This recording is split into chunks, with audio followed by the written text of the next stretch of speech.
Welcome, Reanimated fans, to this week's episode. I'm H.A. Conrad, here with my intrepid co-host, as always, Stuart Tiffin. Hello, Stuart, and Happy New Year.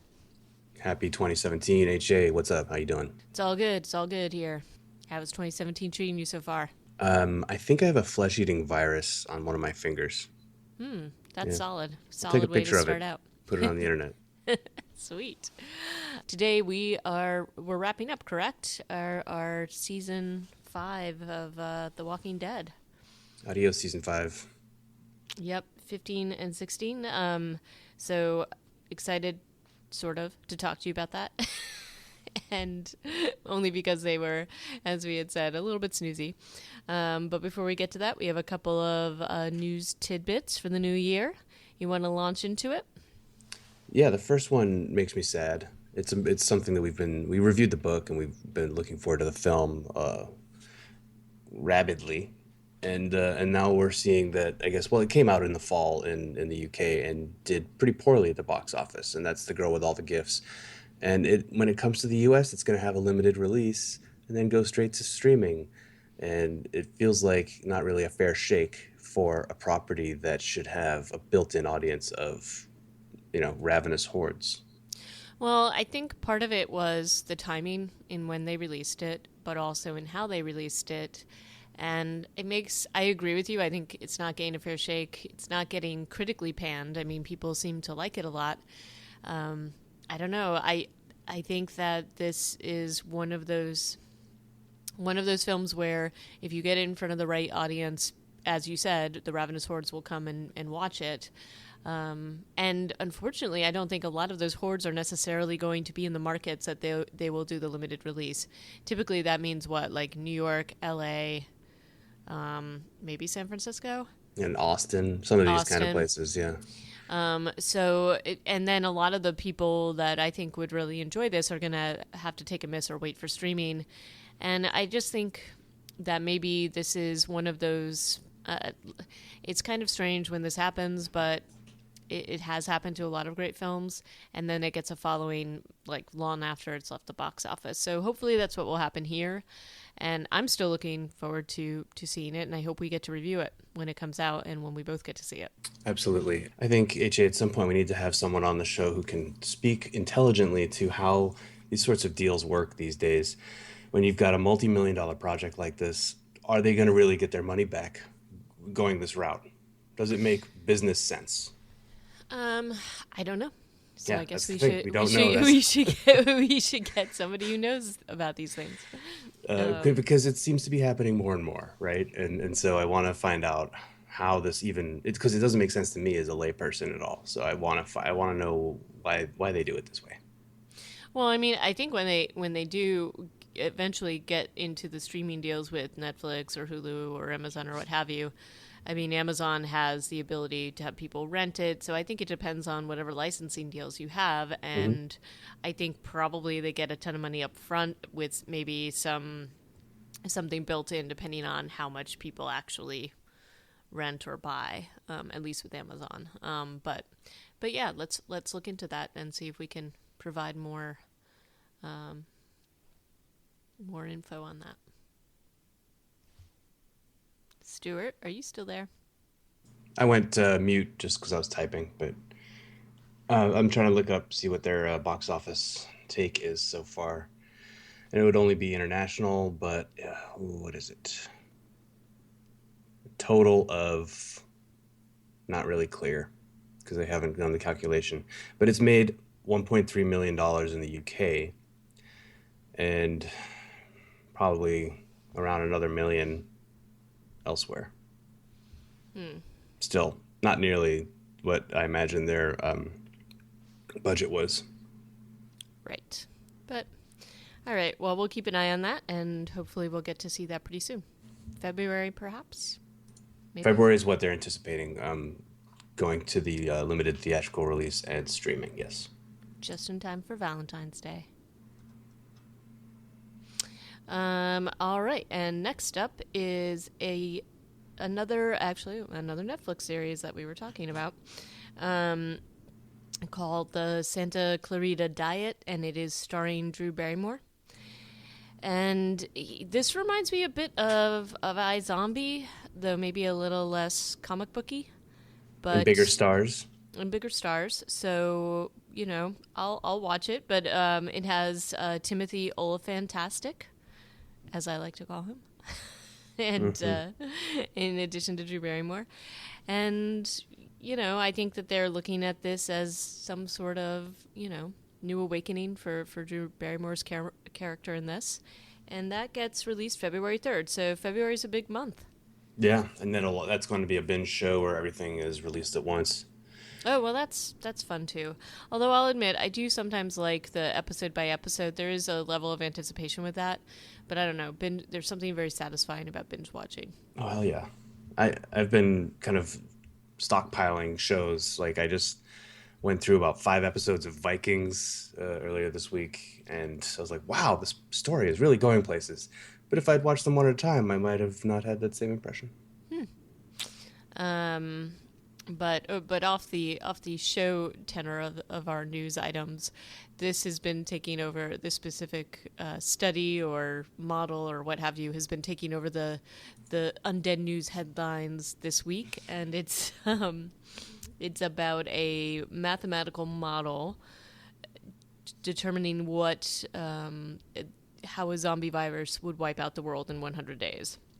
So it was an article in a peer-reviewed student journal, and basically it gives us a 100-day timeline for the human race to survive. A little bit fanciful, definitely one of those things that we've seen a lot of. And, one of the things that they did not include in this specific model was if the humans fought back. So it's giving it a pretty, I don't know, I think a pretty aggressive timeline in terms of wiping out the human race. Yeah, they also don't factor in geographical isolation. So Right. islands. But at first I was pretty skeptical about their results, saying that there's only 270 humans left after 100 days, and that is considering that the first zombie doesn't kill any, or it doesn't like really start a pandemic until day 20. Right. And this also factors in that zombies will die after 20 days, Oh, like if they don't eat, that right. is. So there's once you start looking at all the different numbers, it's still very mathematical and less, I don't know, tactical Logical. or strategic. But once you crunch their numbers and say they've got each zombie has a 90% chance of killing a person every day, I guess, and then you just like do the math and be like, well, there's 7.5 billion people in the world, and just draw this out to its logical conclusion.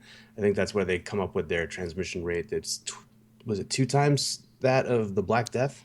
Right. Although the Black Deaths, in terms of what they think, they don't even necessarily. Some people think that it's actually a lot more than they can even estimate.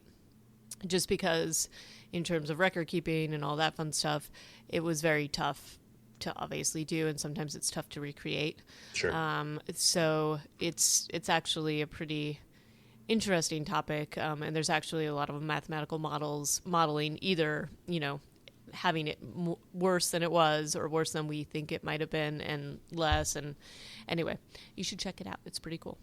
But I think, in terms of a mathematical model, I think this is pretty interesting. And then they did go back and add in a lot of factors, and, they were accounting for humans trying to repopulate, and they basically gave a sort of birth rate of one child every 3 years, assuming everything went well, I guess, because childbirth is not Right. necessarily like it's not safe. And if you're talking about a situation where there's no medical or very little medical intervention capability, then that might actually be lower. That's for each reproductive age woman. Like Right. these are very just wishy-washy Yeah, like I feel like they should suppositions. have. I think it's interesting. I just wish they had drilled down a little bit more and taken those kinds of factors, real world factors, into account. But Because yeah, still based on fascinating. this, like let's take this and apply it to the Walking Dead cast. That means Enid is pregnant, Sasha's Yep. pregnant, Carol, I guess, might not be reproductive age anymore, but I don't know. I don't really want to. Maybe, you never I don't know. really want to think about it. But like every woman on the cast, with the exception of people like Deanna, are all supposed to be knocked up. Given, and it's just like, you know what, when you look at, well, certainly the Walking Dead's more of a soap opera than anything else compared to this, but when you look at the emotional, the character reactions to this idea of repopulation, not everybody's going to be on board. Well, no, because I mean, it actually puts you and your group into such a vulnerable position because you have to then protect this vulnerable being. You're not physically going to be at the level where you were before because you to defend yourself and to defend your offspring, and you need people around you to do that. And so you might have to make a lot of compromises and do things differently than you're doing now. So I understand that, and it's a subject that comes up quite a bit, not just on The Walking Dead, but in other zombie films and series. So I think it's definitely a something that they should have factored in. Because then I don't want to get all like Handmaid's Tale on you, but like, because then you're talking about a population that knows that they have to reproduce. Well, how are they going to do that if women are not necessarily on board with that idea? I guess they could force them. So I don't know. That's kind of creepy. But that kind of theme appears in lots of different things, like The Stand and all sorts of stuff. So anyway, still an interesting read. Absolutely. Maybe they'll do more with it to make it better. But you know, still a nice tidbit to start out the new year. And lastly, I have not gotten too far into it, but I think 3 episodes into Crazy Heads, which is on Netflix, and this is brought to you by the same director. Crazy Head. It is brought to you by the same director as Misfits. It is very British. It is so tongue-in-cheek. Like, it's somewhat unbelievable. So you have to be kind of into that type of humor. But so far, I'm really liking it. So we may end up reviewing this at some point in the future. Coolio. It's a little bit... It's definitely pulling from a lot of different traditions, but there's a bit of a Buffy feel to it, but it's much, much sillier, if that makes sense. So anyway, I hope you get to check it out. Yeah. And Based on the promotional images, I was not under the impression it had anything to do with zombies, which is why I haven't paid much attention to it. it's got one zombie character at this point. I don't know what happens, and they may dispatch this particular character pretty quickly, but for now, overall, I'd say it's still worth taking a look. So, in any case, but without further ado, are you ready to leap into our series finale of season 5 of The Walking Dead? I suppose. I know. So this week we are wrapping it up with episodes 15 and 16. 15 is Try, 16 is Conquer, and then so let's head into it and wrap this sucker up.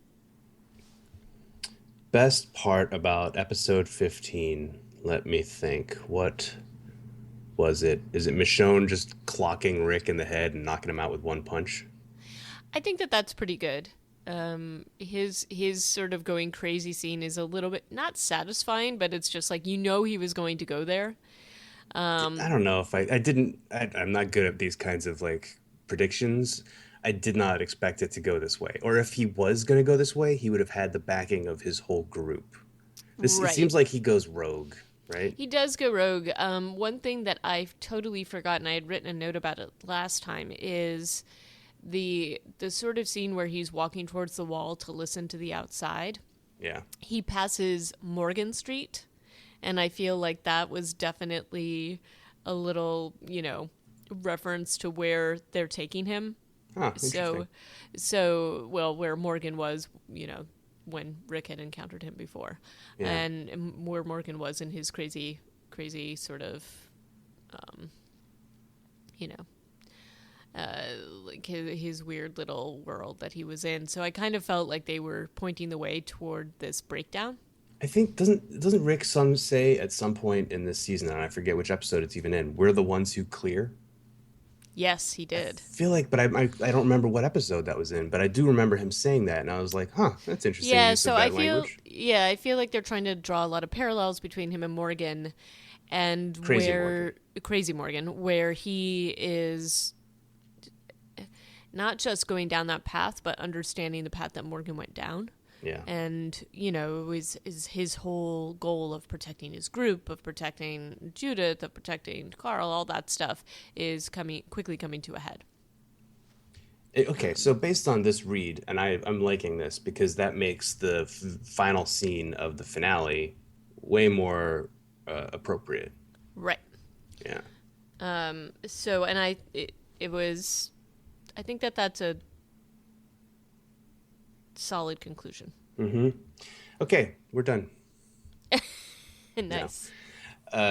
So yeah, we've got what band is it that is in the Run mix? The song that makes me grit my teeth and not really enjoy it very much. Oh, I don't know. It's like a industrial sort of. I don't even know what kind of music this is. Can we find out? Sure. I have to hold my phone up to my speakers or something. You know what I'm talking about, the scene at the beginning of Yep. episode 15. Oh, where they're playing it and it's They're, like the son's favorite music or something like his that, running right? his running mix, yeah. Right, right. It's terrible. It's just terrible. And it's like a Carol is making a what is it? A casserole. Oh, it's Nine Inch Nails, of course. It's Nine Inch Nails. Okay. Yep. I was gonna say them. I thought it might have been them. All right. Um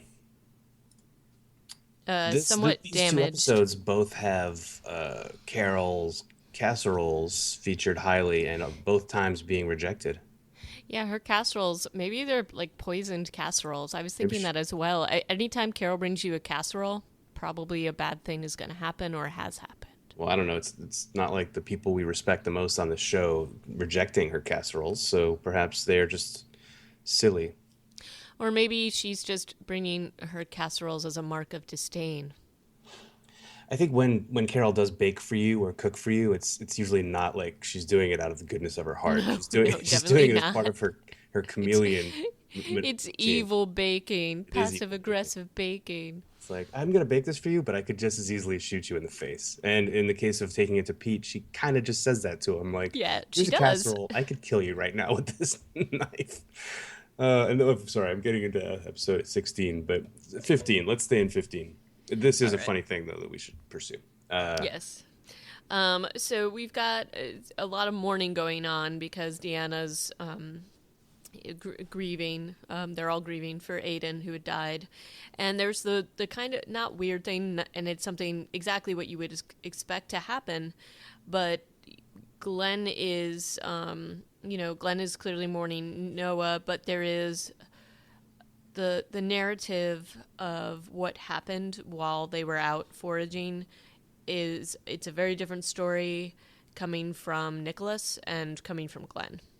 And Nicholas, as everybody I think would expect, I expected it, is blaming Glenn and trying to deflect blame from himself because he's a coward and a horrible person.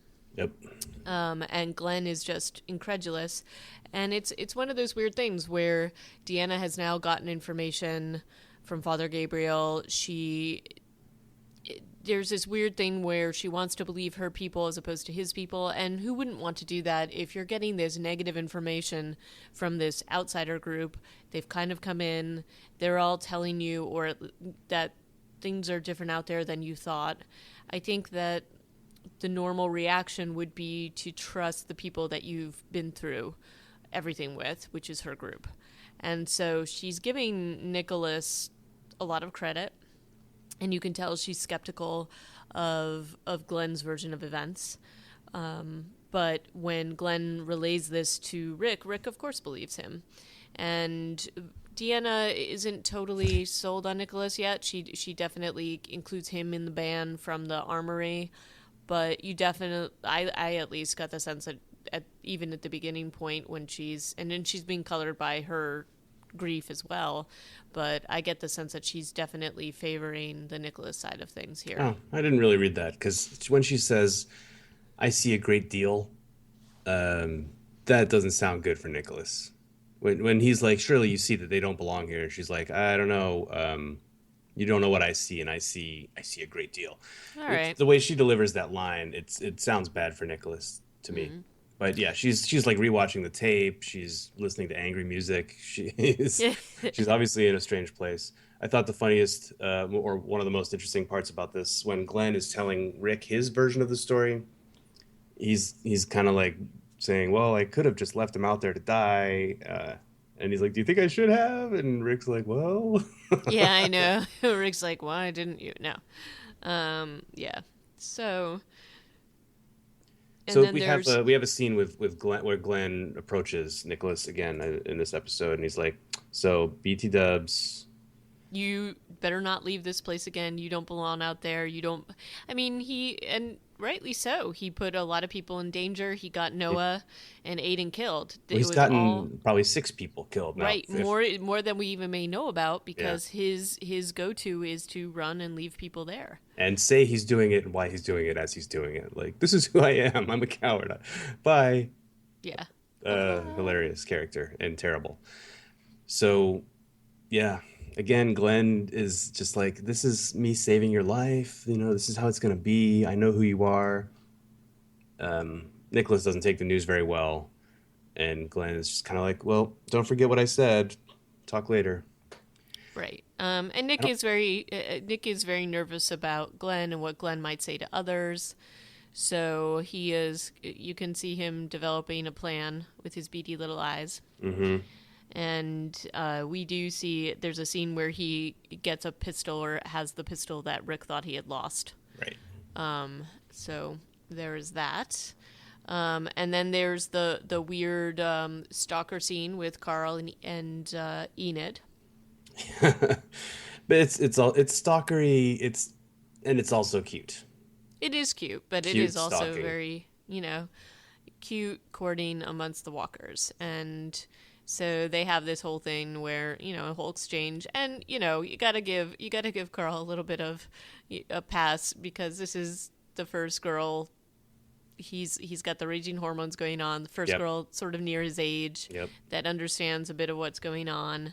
They're They're perfect for each bonding. other. Yeah. They're bonding. They get to hide in a hollow tree together. So romantic. Hollow Very tree surrounded by romantic. zombies. Classic first date spot in the zombocalypse. Right. And it's a really endearing scene because when she says, "Cool, you're afraid of me too," everybody's like, "Yeah, aw, Oh, that's so so sweet. precious." Yep. And honestly, I felt like those two are good actors. When you've got like a slow motion running and smiling in the woods scene, It's you tough to nailed it. make that work. I You've know. nailed it. You It know, totally made him. It did. It did. Um, and then in the meantime, we've also got the adventures of Daryl and Aaron walking around outside. right? Finding some scary stuff. Yeah, some really screwed up stuff. I mean, they're seeing more and more. We're seeing more of the walkers with the W's carved Yep. in the foreheads. They come across just a horrific, basically a walker torture scene with a woman walker tied to a tree, Mm-hmm. and just like her entrails are all out and all that stuff. It's pretty bad. Yep, and you can assume that she was definitely eaten by walkers, probably while still alive. But it's really horrible. And And again, we kind of have to ask this question of how did Aaron not have to see all this stuff before right, because when it's all right there, this has always been his job. right, and it's all right there. This is not subtle, Yeah. and it's also not that far away from the walled-in town. Yep. Um, He knows the area because at the beginning of their storyline together, he's saying to Daryl, "There's more zombies than there used to be out here, or in this area," which makes you think like, oh, okay, he actually knows. He knows the lay of the land because he's this guy who basically lives outside of Alexandria most of the time. right, but again, it's to me, it's just implausible that he's been playing this role for so long and is so naive. Yeah. Well, they can't So make him like a likable demi part of the group without, making him seem capable. I know.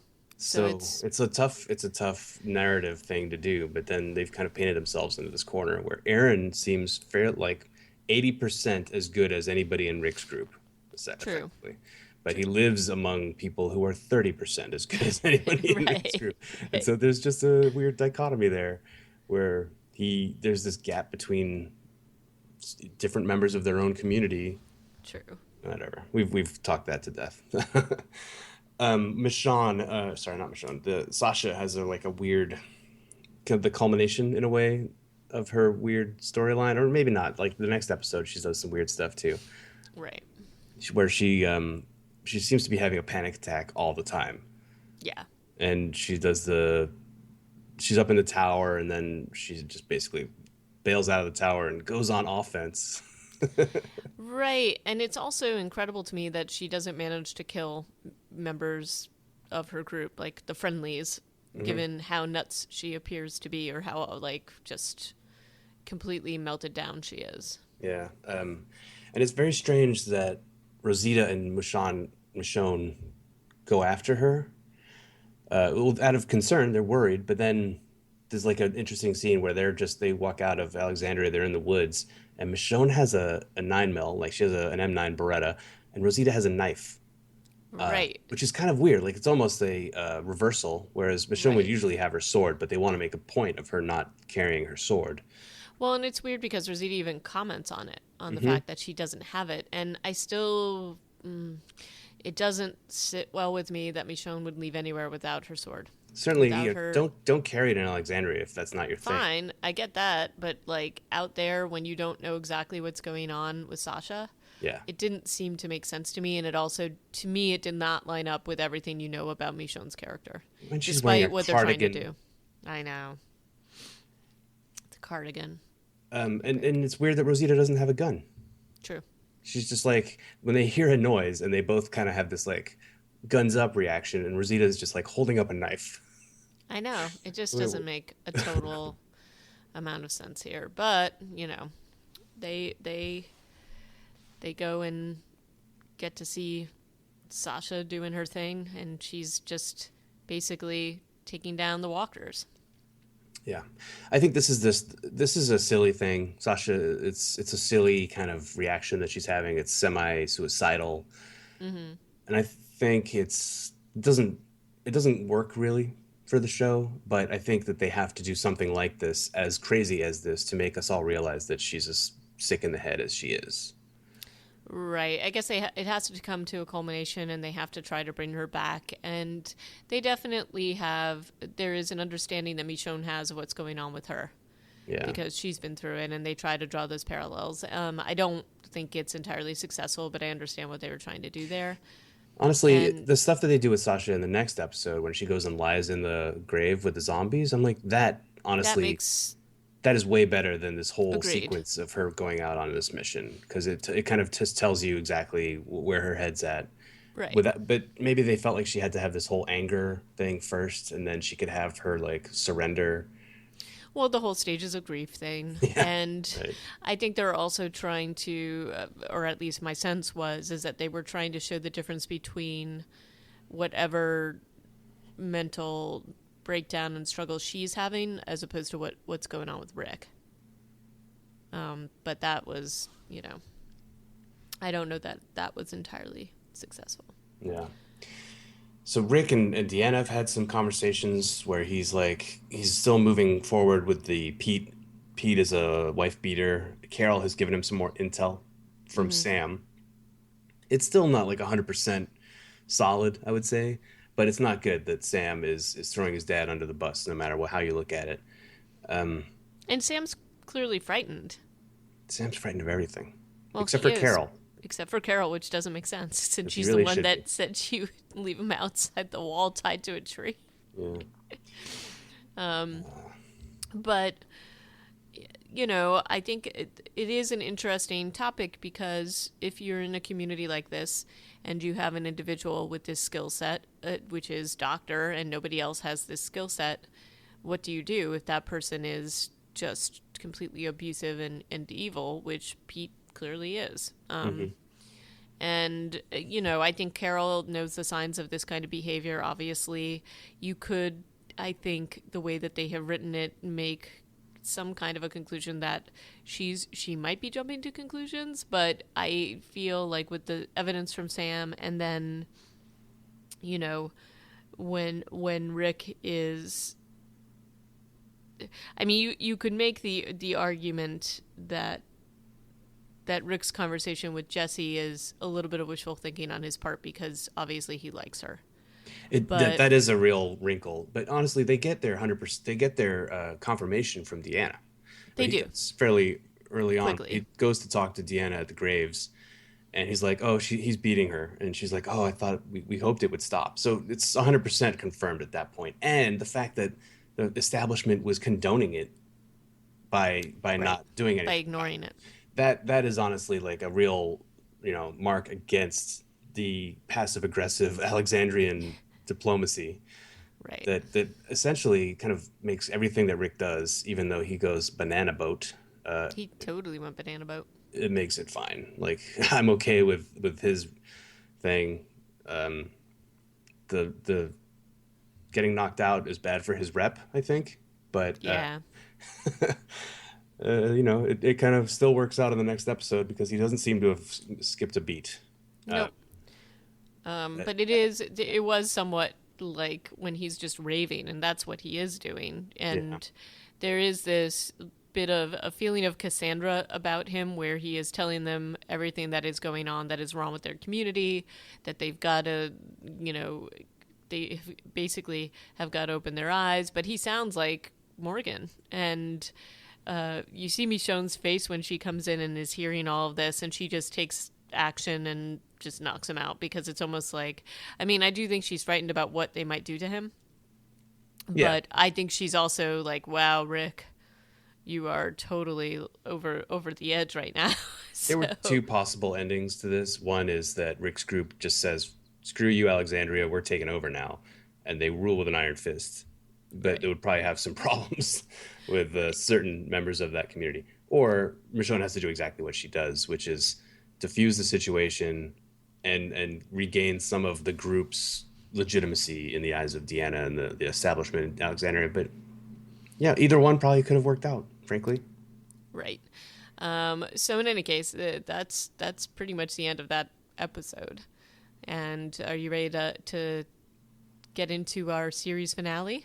Series finale. Golly. Yes. Well, and it's called Conquer. And of course, they brought in the big guns. So it's written by Scott Gimple, the showrunner, and Yep. Seth Hoffman, Yep. and directed by our fave, Greg Nicotero. Totally our fave. All right, so Reanimated fans, we had a little bit of a snag due to technical difficulties on Conrad's end. We lost our review of episode 16 of The Walking Dead season 5. So if it sounds a bit choppy, that is why, and our sincere apologies, or my sincere apologies rather.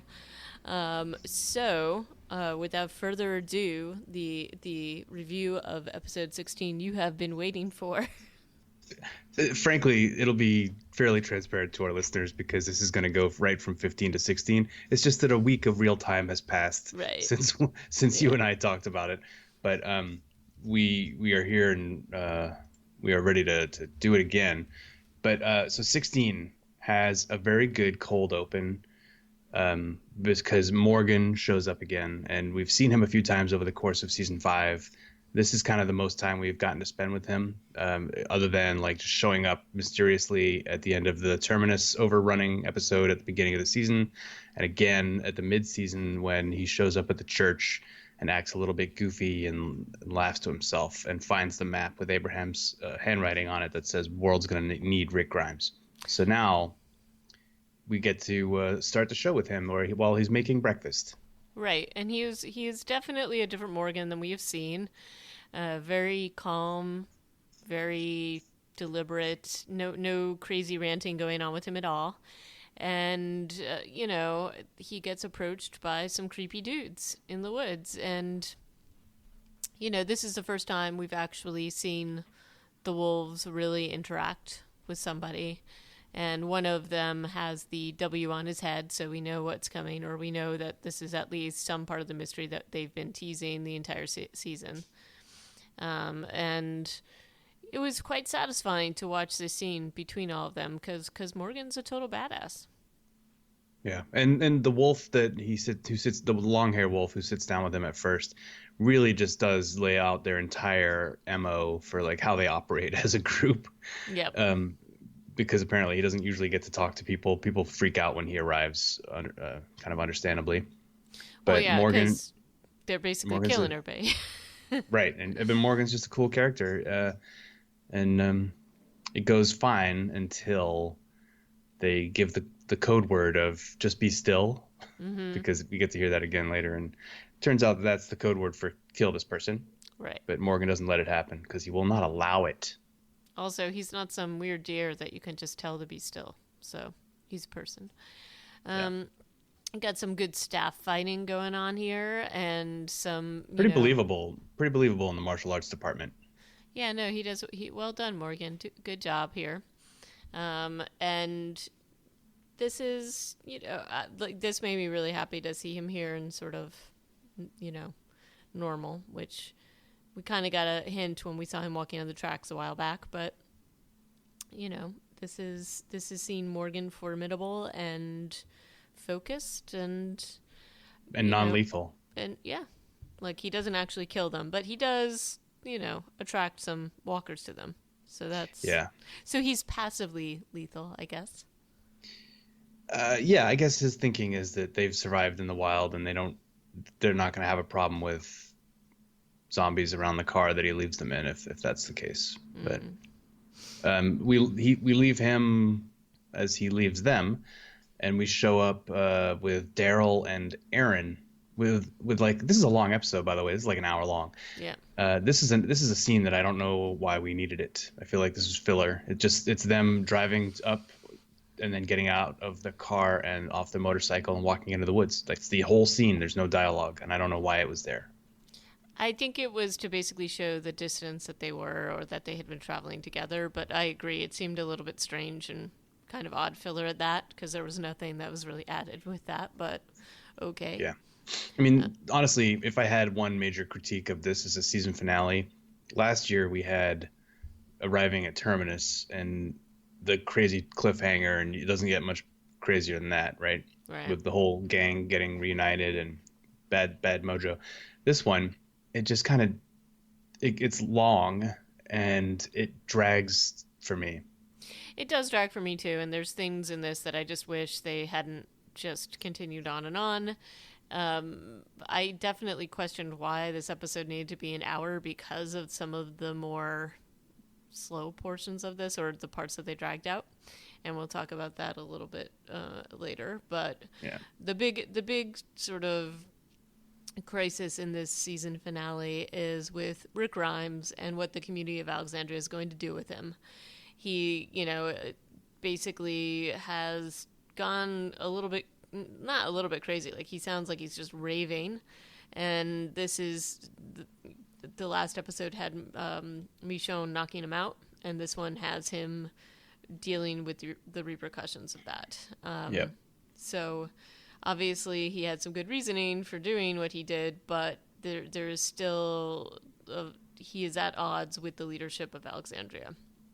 And everybody, even people in his own group, he's at odds with at this point, because he'd been keeping people like Michonne out in the cold and didn't tell her about the little side thing he had going with Carol and Daryl and getting guns out of the armory. Yep. So there is that. And it's interesting to watch the dynamic between him and Carol, and him and Michonne, and him and Glenn, and just trying to come to terms with this sort of new secrecy that he's having. And ultimately all is right with the world within this group anyway, but there's definitely moments when you're wondering if Michonne is going to side with the Alexandria group. But she's pretty clear about the fact that she's just trying to protect Rick. Like, she's doing stuff for him because she doesn't want bad stuff to happen to him at their hands. But I Do you believe that, though? Do you believe that her knocking him out at the end of the last episode was for him because he was going to somehow suffer at the hands of the Alexandrians? I think she was worried that they would do something to him and maybe kick him out immediately or something. So I honestly do think she was looking out for him and just basically being like, "Shut up, Rick! Don't say anything more, you nut." And I felt like that was her goal, because Michonne doesn't have a huge trust for these types of communities, as we saw. As we have But seen I before. would argue the opposite, that she is so enamored of this community that she can't stomach the idea of them kicking Rick out, and then that meaning that everybody else would leave too. Maybe. I think she's enamored, but I think she also Michonne understands she understands that they are not capable of protecting themselves, the Alexandria folks. So I think she understands. I guess that's my disconnect, is because none of them, they're all so passive that what were they going to do to Rick in that scenario where he's I guess like, just kick him out. But good luck with that, right? Right. And my feeling about Michonne is that I think she understands that they do need some of Rick's philosophy, and she's going to need him as a leader. So she's just trying to stop him from damaging that particular cause. So yeah, I suppose I can see that like ending that situation the way she did definitely left an avenue to have a peaceful transition of power. Mm-hmm. But it seems pretty inevitable that Rick is going to end up leading this group, leading this new community. And whether it's through, as he says at the end of this episode of 16, killing how many people before he's able to save their lives, or doing it by talking. I guess he only has to kill one person to save their lives, in theory. Yeah, in theory. And then in season 6 and 7, he basically gets the rest of them killed. Right. But the part of this and the slow moving parts that we alluded to before, part of this is the whole lead up to the meeting where they're discussing Rick's fate. And I felt like there was way too much of that going on this episode, where you have Maggie checking in with Deanna and seeing what the meeting's like and being sort of the go-between between the Alexandria group and Rick's group. And that to me just all felt, just totally unnecessary filler. The only part is that you see that Deanna's husband is a little bit more sympathetic to Rick's cause, and has a bit more of an understanding about what the community needs to do to evolve. I like the stuff with Maggie when she was talking to Deanna and trying to talk her out of it, because there's such a clear it illustrates the disconnect between the two groups, where Maggie says he's lost so much, we've lost so much, and Deanna, whose son had just died but still has another son and a husband, and these kind of family groups are getting extremely rare on this show, if not in this entire universe. And Deanna's like, wait, you've lost so much? And Maggie, who's lost her sister, her dad, all of the rest of her family at the farm, has to say, like, yeah, we've lost so much more, and it's crazy that you don't understand. Like, didn't they tell her their life stories when they got to to Alexandria? It's strange that Deanna doesn't understand this yet. Well, but it's not personal to her, so you don't understand things until it affects you most of the time. People are not that as empathetic as you would want them to be, and certainly not in this situation. But and I don't want, again, I think that conversation is fine, but it feels like we have maybe 3 or 4 iterations of this conversation throughout the episode, and I felt like that was overkill. And then the actual meeting itself just feels kind of a little bit forced, but maybe that's just me. Another very interesting part of this in the lead up early on is when Rick lays out a plan to, if the meeting goes badly, he's like, I'll whistle, and then you grab Reg, Deanna, and Spencer, and we'll cut their throats. Mm-hmm. Yeah, which is like, okay, Governor, what's going on? Yeah, not their best plan, not their most heartwarming plan, but hey, I guess he feels like that's gonna win over the rest of the community somehow. But they hope it doesn't come to that. But that's the plan.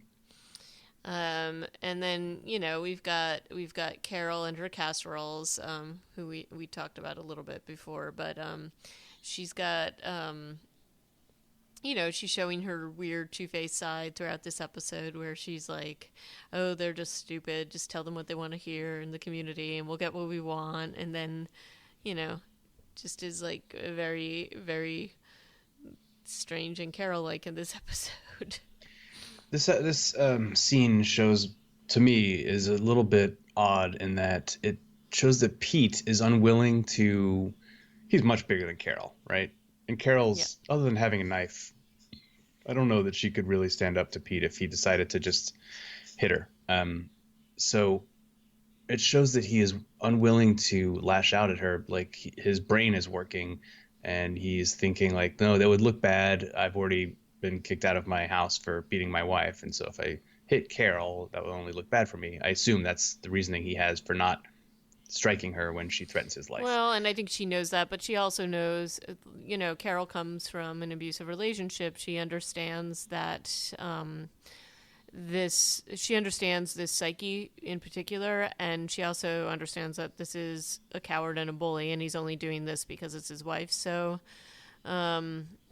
at least, he needs to be sort of in a rage. She kind of has him in that between a rock and a hard place here, and I think she knows that, but agree. So you bring up an interesting point that he has to be in a rage, because essentially what she does is put him in a rage, and you could make an argument that it is her fault the way he goes berserk at the end of the episode and kills Rich. I was about to say, I think that is what happened, and I think that that's a fair point. I do think that she was part of what caused this, because she made him feel powerless. Consciously? And, I don't know consciously. I think she didn't really think he would do something like this. I think she thought that his fear of being exiled from the community and his need to play act at least a little bit would have been enough to keep him in his place, but it wasn't. So I mean, her argument is like, there is one way for you to come out of this without dying.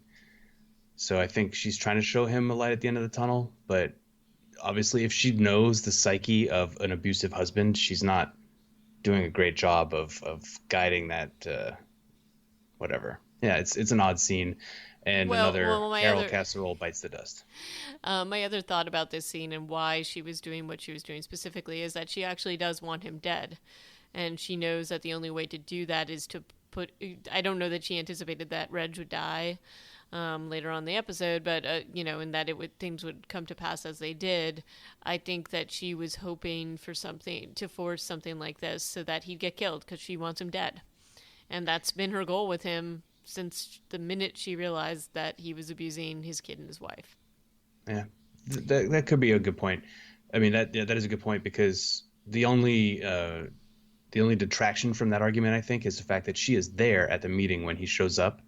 And if it was her goal to like force him to be killed as a result of his actions, I would have thought she would be one of the first people up, stabbing him in the face. Maybe. But, all that aside, I feel like they could have choreographed the scene a little bit better to make her seem like a gun might have been made more sense to me than a knife here. Something to make her a little more powerful, but there is that. There's just this like odd hesitation when she pulls her knife out of her belt and then puts it back in the scabbard at the end of the conversation, that it just feels very unthreatening. Right. Like she's tightening her belt or something, not like drawing a knife or putting a knife away. Maybe it's supposed to seem that casual, but it also just feels a little bit like her posture isn't right. Right. We've got Sasha lying down in a pit of bodies, which is, again, a very arresting scene that does way better work than in episode 15. Right. I think that they did a good job here with her, and just the way that the editing was done, and definitely the cinematography in this particular shot. You get the sense that she is unraveling, and she's definitely not herself, and how she's really feeling in this world. And I agree with you. I think this was a lot more successful in showing her state of mind than the weird, rampagey Walker revenge that she was taking before. So, yeah. So yeah, so we got her falling apart in a different way than Rick, but also still falling apart. And then, kind of linked to her storyline, Father Gabriel does his walkabout with the protection of God, essentially going out to kill himself or but be killed by a zombie as his just desert, what he feels like is his penance. Yeah, and I think Seth Gilliam does such a great job at being so dislikable. He just is so, you kind of, every time he makes it out of a situation, I'm just so depressed. And I really liked him in The Wire, and this is not a reflection on his acting. He's just like a very, to me, just such an unsympathetic character. He puts everybody in danger. I think, in some ways he was putting his faith in God, but I think it was also to test himself to see whether he could kill Walker, which he does. But then he's, depressed by his own cowardice, and that leads him to the very strange confrontation with Sasha and Maggie later on, where he's basically trying to, do death by Sasha, I guess, to goad her into killing him by just saying all these horrible things to her and to Maggie. Yep. And he's also 100% to blame for letting a bunch of zombies into the community. Yes, he is. He was told to close the gate and just doesn't really do it. Not well, anyway. Not well enough to actually close the gate. How you would not realize that gate was closed, I don't know. But then again, he's all sort of walking around in a weird haze. So yeah, he's clearly in a fugue state, which is why I put most of the blame on this for at Spencer's feet, because he's just like, I really want to go to the meeting, and hey, can we talk later because I have feelings. Mm-hmm. And then it's like, okay, close the door, bye, and then walks away, and then leaves the clearly like barely responsive guy in charge of security for the entire community, which so totally his fault. And the other thing going on in this episode is the odd Glenn outdoor sort of battle of the, what would you even call this? Battle of the not important enough for me to give a crap. Yes. So Nicholas is just a giant red herring for this entire show. His character is just a distraction. Whose only seeming importance is, or purpose is, to put members of Rick's group in peril. Right. He's already killed Noah. He ran away from Aiden. Not that he was part of Rick's group, and he has this confrontation with Glenn and future problems with Glenn in season 6 that are just really frustrating. It's frustrating that Glenn is even dealing with Nicholas anymore, and if I were him, I wouldn't be following him outside of the wall. In this case, Nicholas manages, it shows him with the gun that Rick had thought he had lost, and this is one of the parts of this episode that to me felt very draggy. They show way too much of this Glenn versus Nicholas battle. And I feel like you could have gotten all of this across in a very short amount of time. It's so much, to me, it's a lot of wasted time on, obviously I love Glenn, but I just hate Nicholas. Nicholas has been such a coward. I just don't even think that he would be brave enough to try to contrive this kind of a confrontation and to get the walkers to go after Glenn. Like, I just don't buy it, because he's so, he has now caused the deaths of so many people, and his gut is always to run away. So I just don't think that he is this conniving. Yeah. But anyway, there you have it. And ultimately Glenn shows that he's the better man, or is he? Because he lets Nick live, and after Nick begs for his life. But yeah. At that point in the episode, you've got Glenn failing to kill Nicholas, which he should, and based on the rules of the society, as Rick would see them anyway, and Sasha also failing to kill Gabriel, kind of parallel. And but the interesting thing though with the Sasha failing to kill Gabriel is that Maggie intervenes, and she very much plays a Herschel role in this little interaction. True. So when Gabriel is trying to goad Sasha into killing him, it's saying that it's her sins that are the cause of all of her pain, Maggie very much pulls a Herschel here, and she is the voice of reason, and he's going to confess to her, and basically takes ownership for what he did to his congregation, and she absolves him.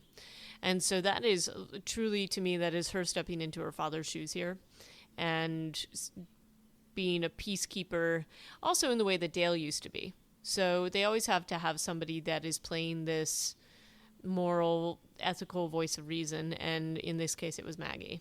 Well, it's usually not a good indicator for that character No. on the show. Well, it actually worried me a lot when I first saw that. I'm like, oh no, this is not a good sign.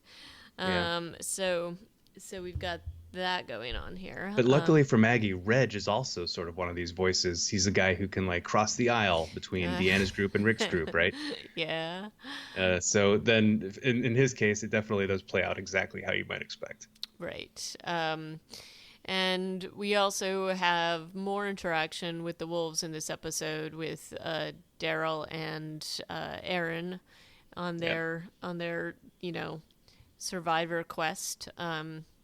I still find their mode of finding survivors to bring back to Alexandria extraordinarily risky and somewhat stupid.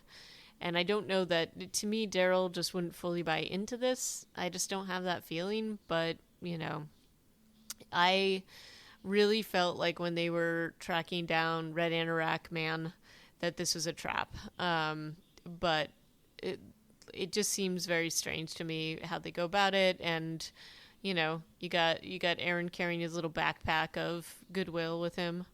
And it's suspect to me that they don't know that there is when they come across the weird warehouse of canned goods and stuff, that they didn't know that this was there, given that they have so many people to feed, but maybe not. They are 50 miles out from Alexandria, so a 50-mile circle is a really big area. I guess it's true, but in any case, they walk into a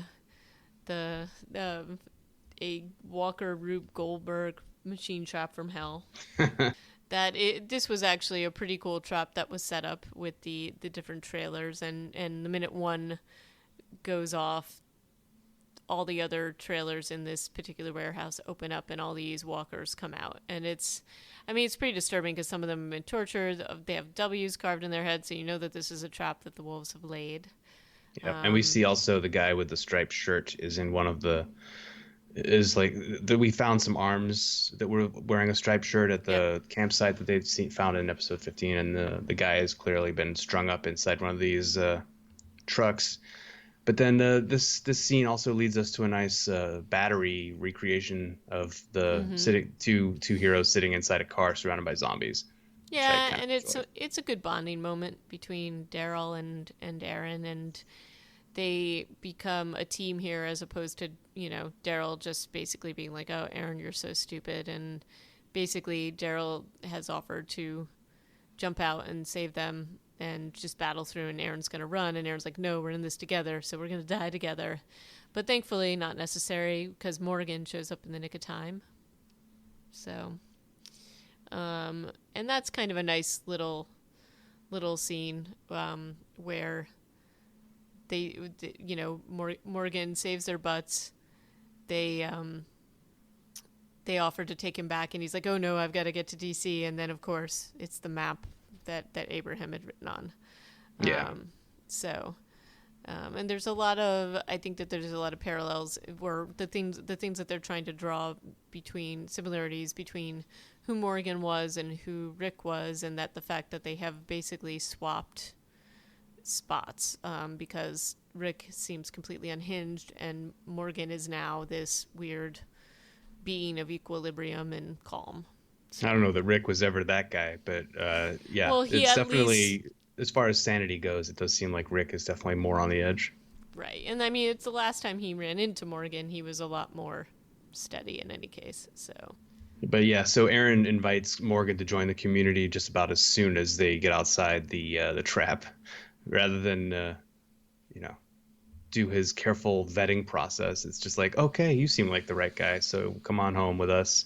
Yeah. Which is why Morgan has to be like, oh, I can't make it. But then we have a weird reunion where we have to figure out, did Daryl ever meet Morgan? And then no, okay. Oh, but there's Abraham's map, and great, okay, come on back. Yep. It's fun. It's cool. It's obviously a feel good moment, but it's still like halfway through the episode. We got so much more to go. But this is where, to me, the episode really starts dragging, is in all of these tying up all these storylines, the Right. Glenn Nicholas never-ending battle in the Battle. woods that starts in the morning and ends at night. Yeah. Rick and Michonne have a good moment in well, he's like getting ready to go to the meeting, and and he tells her finally about the guns, and she's like, "Look, man, I'm with you. Just it's okay if something happens. Just don't make it happen. And I'll see you at the meeting." And then he sees that the gate is open and runs outside. And when he runs outside, the sun's still out or up. Right. And the next time, like he gets to the gate, he sees that there's blood on it. He closes and locks it, and then he starts running, and Right. it's still light outside. And then there's a few other scenes of people like arriving at the meeting, and Glenn and Nicholas and something else happening. And then the next time we see Rick, he's still running, and it's Yep. pitch black outside. I know. He's been running a while because this town isn't that big. It's not that big. And he has his own battle with the Walker, and this is to me, it's like a Greg Nicotero special where he just basically pummels the Walker and crushes its head. He uses its head as a silencer, I think, is the Yeah. idea. That's just why its eyeballs explode onto him. But But it takes several scenes for him to kill 3 zombies, where I feel like Daryl killed 3 zombies with a length of chain in half a second. right. Back at the food place. And we know Rick is capable of killing them quickly too. In this case, they just decide to draw it out. And I do think that it's interesting how much credit the group gives to Rick. I mean, they've been in this meeting battling and talking for like a long time. I'm assuming it's a long time given how much time has passed with all these other wonderful things going on. And Rick finally wanders up and is like, "I killed this thing." And Yeah. they're like, "Yeah, okay. I guess you do belong here." Like, it's just a really weird and quick conclusion to jump to when you have half of the community that's been doubting him and doubting his methods. To think that he's actually telling the truth is a little bit of a stretch to me, but such is this finale. Yeah. Well, I think everybody's just terrified of him at this point. Like whether or not their minds have been changed. I think just during his speech where he's talking about how many of them he was going to have to kill to save their lives. And now he's like, but now I don't think I'm going to have to. I don't know. At the end of that speech, I still wouldn't feel like, oh, he's a good guy. No. I still would think he's insane. He just went outside and brought this zombie inside just to show us how much we need him, clearly.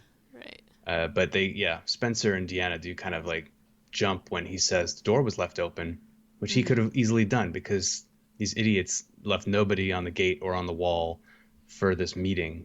Right. It's a pretty small community too. I only saw 18 Alexandrians is what I think I counted at the meeting. Yeah, it was about that. And considering that they are talking about something that is, going to be changing their community drastically, if there were more of them, you would think that they would be there.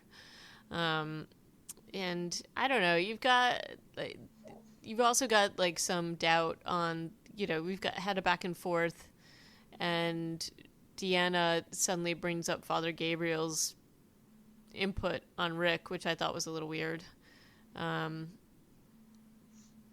This whole thing was very unsatisfying to me.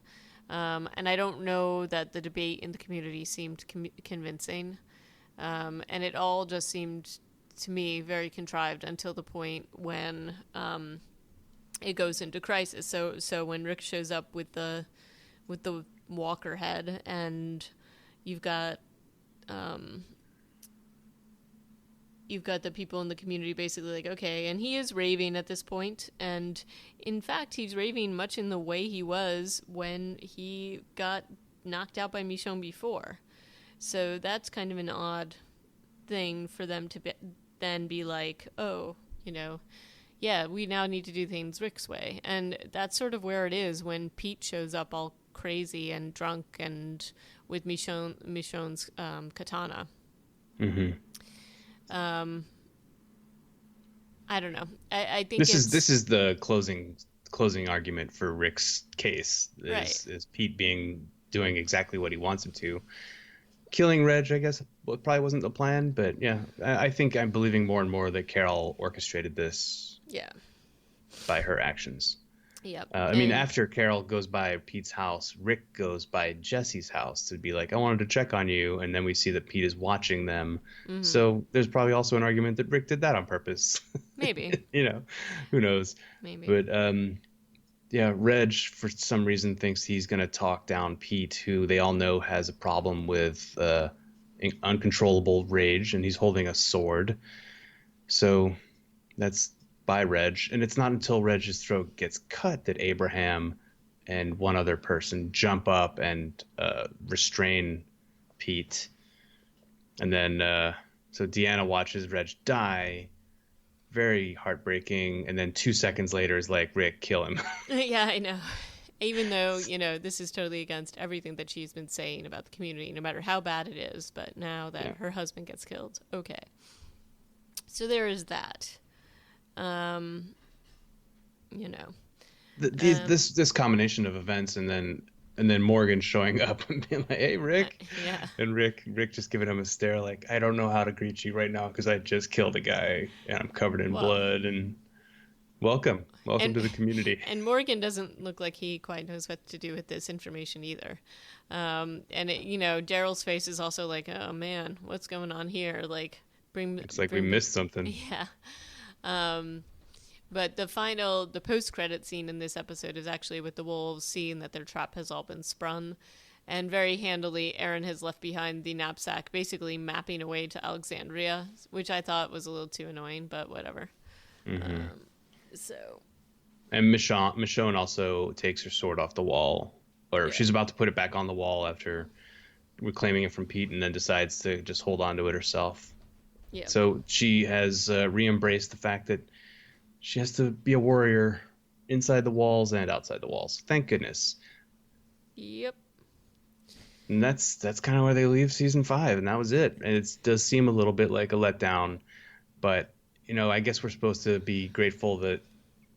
Did diplomacy win? I'm not sure. Is that what that was? I don't know what the moral of this story was.